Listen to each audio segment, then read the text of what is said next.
पहली बार cabinet minister बने हैं। तालियों की आवाज से इनका स्वागत होना चाहिए, सम्मान होना चाहिए। तीन कृषि कानून हमारे देश के प्रधानमंत्री जी ने, नरेंद्र मोदी जी ने वापस ले लिए और किसानों से हाथ जोड़ के माफ़ी भी मांग ली। जहाँ एजिटेशन चलेंगे, आंदोलन चलेंगे, वहाँ नुकसान होगा, और जहाँ पर कानून व्यवस्था ठीक रहेगी वहाँ पर विकास होगा। जब से हमारे नायब सैनी जी मुख्यमंत्री आए हैं, उन्होंने 24 फसलें MSP पे खरीदनी शुरू करी। जी राणा जी, क्या कहेंगे? किसान अब दिल्ली की ओर पैदल कूच कर रहे हैं और आज उन्होंने एक मीटिंग करके फैसला लिया है कि जितने टाइम वर्किंग टाइम में हम चलेंगे, पैदल चलेंगे। देखिए, कोई मुद्दा तो है नहीं। पहले मुद्दा था जो एजिटेशन चला 1 साल से ऊपर, उसमें मुद्दा था 3 कृषि कानून, और वो 3 कृषि कानून हमारे देश के प्रधानमंत्री जी ने, नरेंद्र मोदी जी ने वापस ले लिए और किसानों से हाथ जोड़ के माफ़ी भी मांग ली। मैं समझता हूँ उसकी नम्रता के कारण देश में फिर सरकार बन गई। लेकिन पंजाब के अंदर जो एजिटेशन किसानों ने चला रखा है, वो धरने पे बैठे हैं, उससे प्रदेश का नुकसान हुआ है पंजाब का। वहाँ से जितने भी इंडस्ट्री के लोग थे, बड़े राइस मिलर, वो बिहार में चले गए, मध्य प्रदेश में चले गए, और पंजाब का नुकसान हो गया। जहाँ एजिटेशन चलेंगे, आंदोलन चलेंगे, वहाँ नुकसान होगा, और जहाँ पर कानून व्यवस्था ठीक रहेगी वहाँ पर विकास होगा। हम किसी को हरियाणा प्रदेश में कानून व्यवस्था को तो बिगाड़ने नहीं देंगे, लेकिन किसी के हम बरखिलाफ भी नहीं हैं, क्योंकि हम भी किसान हैं। हम समझते हैं किसान की बात सारी हमारी सरकार ने मान ली। और जब से हमारे नायब सैनी जी मुख्यमंत्री आए हैं, उन्होंने 24 फसलें MSP पे खरीदनी शुरू करी, और पहले से भी थी है। अब पंजाब के अंदर भी MSP है, गेहूँ MSP बिकती है, धान MSP पे बिकता है, और जो फसलें केंद्र की सरकार कुछ परसेंटेज खरीदती है, कुछ प्रदेश खरीदता है, ऐसी कोई दिक्कत तो है नहीं।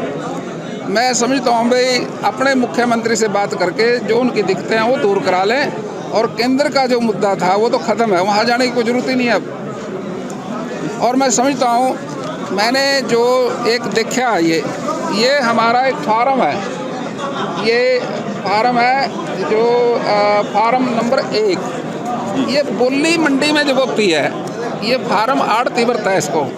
इसके ऊपर लिखा है नीलामी की तिथि।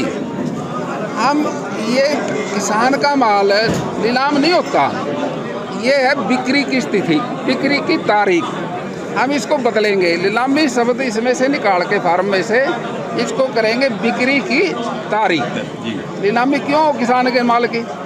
उसका तो MSP है। अब उस MSP पे कहीं J फार्म है, I फार्म है, इनको सबको बदलेंगे।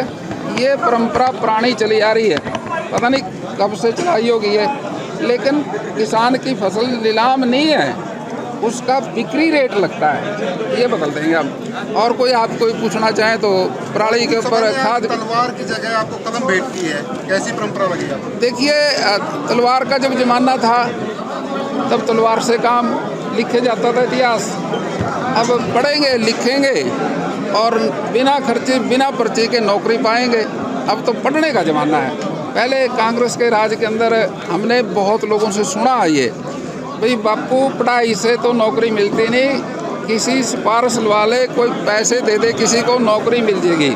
लेकिन मनोहर लाल खट्टर जी ने अपने काल में एक ऐसा काम कर दिया, जो 37 राज्य हैं देश के अंदर, एक हरियाणा एक ऐसा राज्य है जिसमें नो खर्ची नो पर्ची का जो परंपरा चलाई हमारे मनोहर लाल खट्टर जी ने।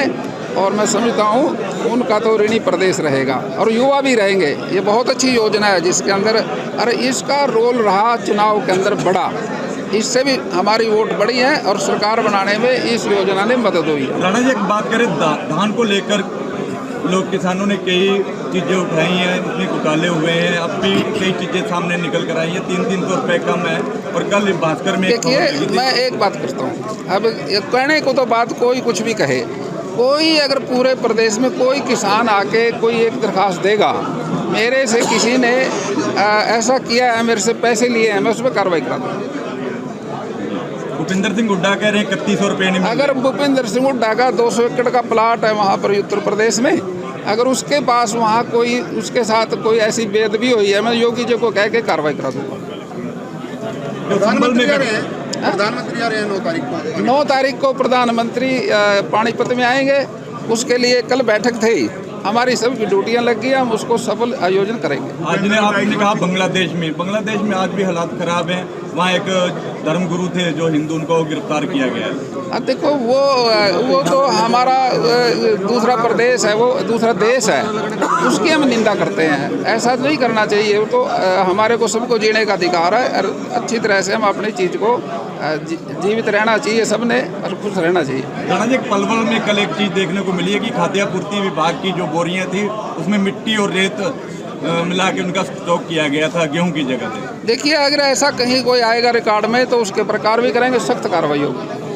काफी सालों से वो रिकॉर्ड ब्रेक करते आ रहे हैं, वो हर चीज में फर्स्ट या सेकंड पोजीशन लेके आ रहे हैं। पिछले दिनों उन्होंने 10 मीटर एयर पिस्टल शूटिंग में वर्ल्ड यूनिवर्सिटी प्रतियोगिता में गोल्ड मेडल और सिल्वर मेडल प्राप्त किया है।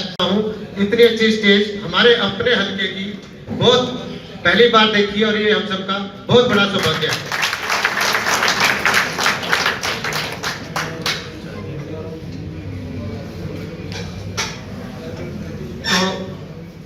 अभी Ajay Singh ji independent with state minister थे, इंडिपेंडेंट चार्ज के साथ, तो हमारा सौभाग्य है कि इतनी अच्छी स्टेज हमें मिली है,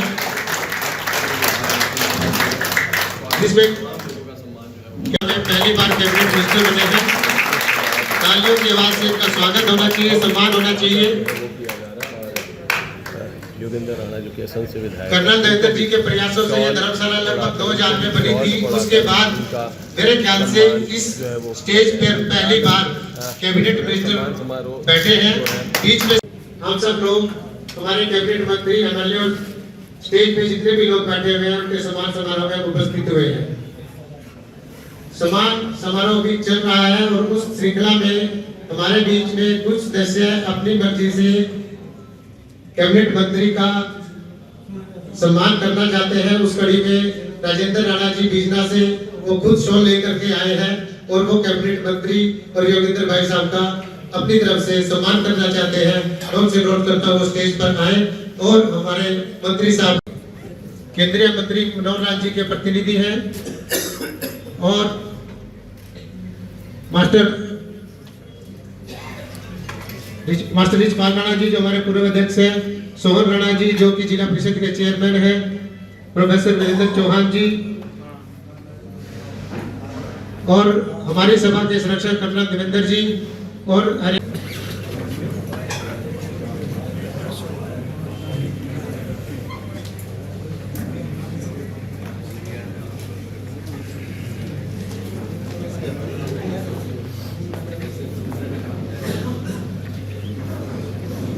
आज के इस सम्मान समारोह के कार्यक्रम में हमारे बीच में